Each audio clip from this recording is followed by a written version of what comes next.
JBN, we keep you informed. Attorney demands answers after inmate stabbed in police lockup. A defense attorney whose client is now battling for life after being stabbed while in custody at the Kingston Central Police lockup is seeking answers to inefficiencies in the judicial system. Attorney-at-law Chad Lawrence said that he has been instructed by the family of 24-year-old Jonah Query to seek justice after he was reportedly stabbed in the abdomen. Regardless of this gentleman being charged with an offense and being in custody, he still has a right to safety and protection while in custody and while under the government's care, Lawrence said. Query, who was charged with illegal possession of firearm and ammunition, pleaded guilty, had his bail revoked by the court, and was awaiting sentencing. The stabbing occurred on April 23. Query has been placed in the intensive care unit and has lost a dangerous amount of blood, his lawyer said. Lawrence said his concerns rest with the security breach. It's deeply concerning that contraband are in these lockups and in these prisons, and there are inmates who have these contrabands and are able to use it, said Lawrence. Sentencing, initially scheduled for March 10, has been put off several times because of displacement caused by COVID-19. Query was scheduled to undergo second surgery on Monday. When contacted, head of the Kingston Central Police Division, Superintendent Maldrea Jones declined to shed light on the incident. Jones said that she could not provide any information. I kept praying he wouldn't die. 2 minutes after Ian Faulkner dumped water from 2 drums onto a raging fire on Sunday, he peered through the smoky haze to see a little hand gripping an old bed. That hand was his 3-year-old son's. Faulkner, an 18-year veteran assigned to the Port Maria Fire Station in St. Mary, had heroically battled many blazes in the past, but now faced the boldest mission of his career, saving Kajani. The firefighter drove the toddler to the hospital but noticed he was not breathing. Froth was coming from his mouth. I just kept praying that he would not die, said Faulkner, who himself suffered burn injuries trying to rescue his son. That was all I could have done, but not even prayer could have saved him. He was that badly burnt.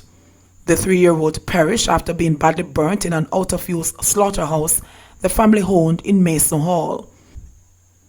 Children have been so precious to me, but to hold my own son in my hand, to hear him screaming from inside a building engulfed by flames, has left me with a haunting feeling of unimaginable loss, said Faulkner, the father of 4 others, as tears rolled down his cheeks.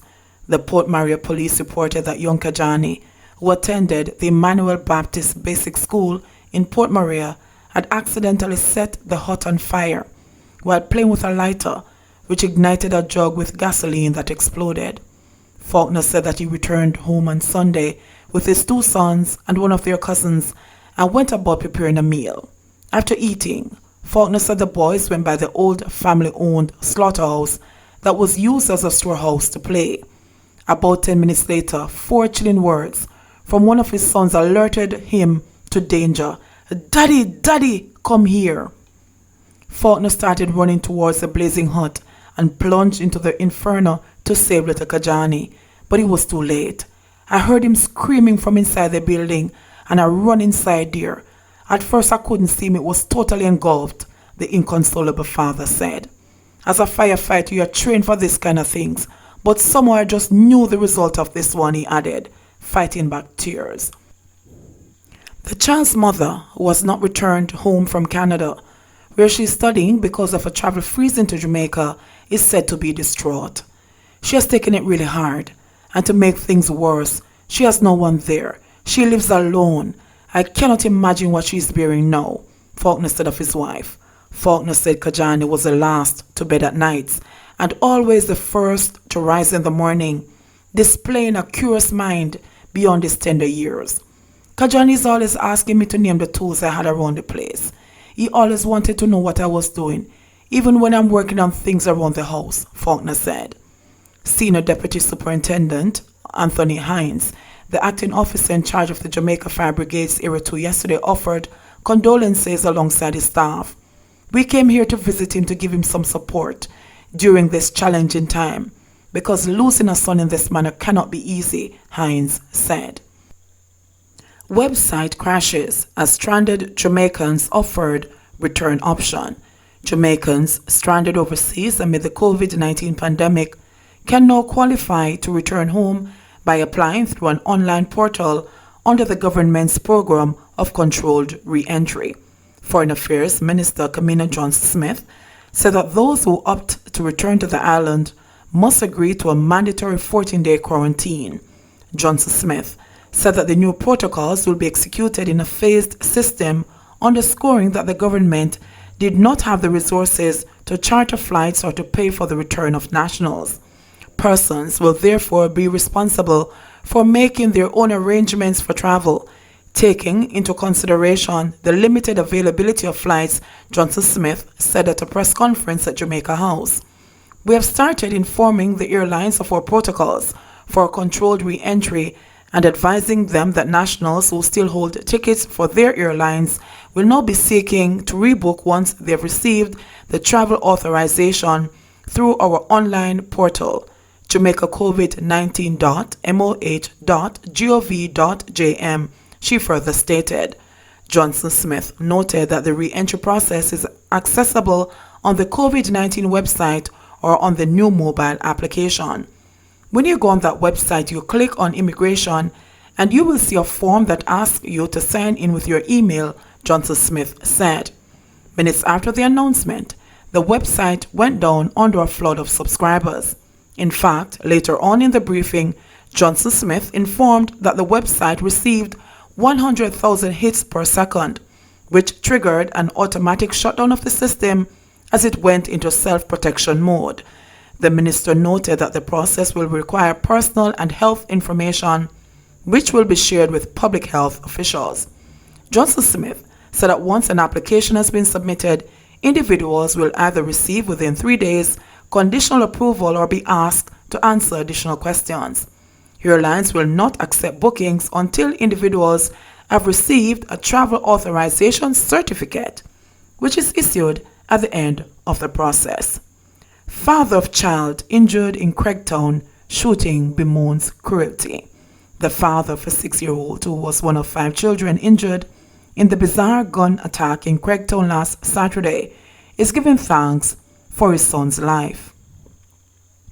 The attack claimed the lives of 15-year-old Alan Thompson and 17-year-old Javon Christie, the oldest of the 10 children who were gathered to support a sick friend on his birthday. But things descended into chaos and pain when hoodlums showed up and riddled the scene with bullets. The 6-year-old was shot in the foot.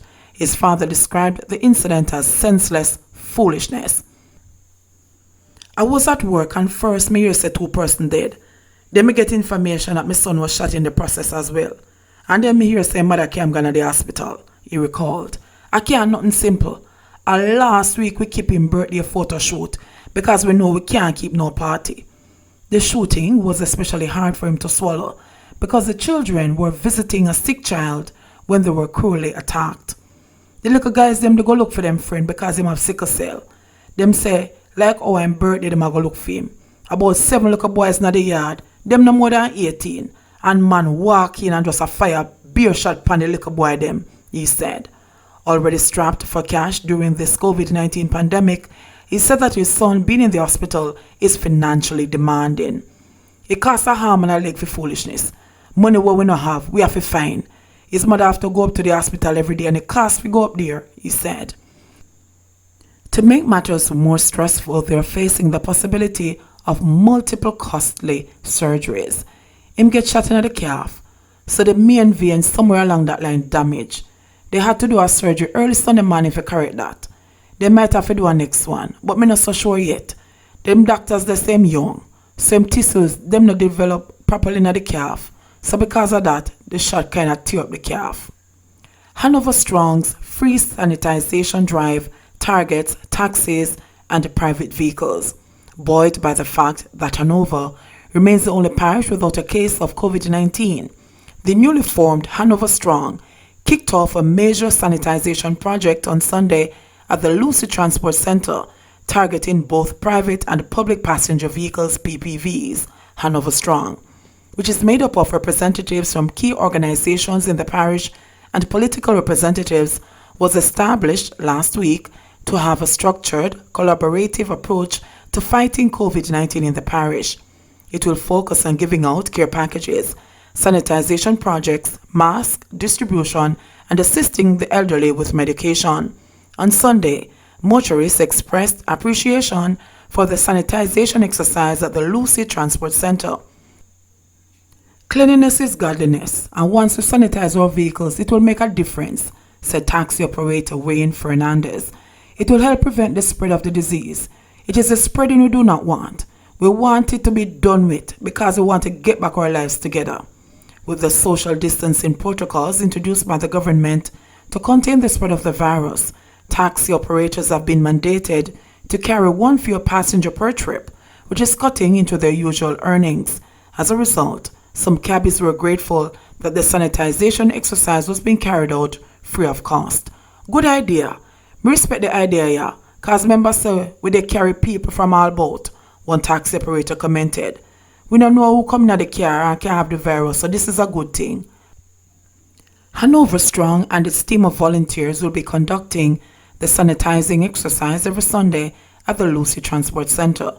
Western Hanover Member of Parliament Ian Hales, one of the point persons for the group, which includes the church, non-governmental organizations, charities, and prominent residents, said that they will be going all out to keep the Western Parish COVID-19 free. JBN, we keep you informed. Please remember to subscribe, like, share, leave us a comment, and click the notification bell to receive our daily news items.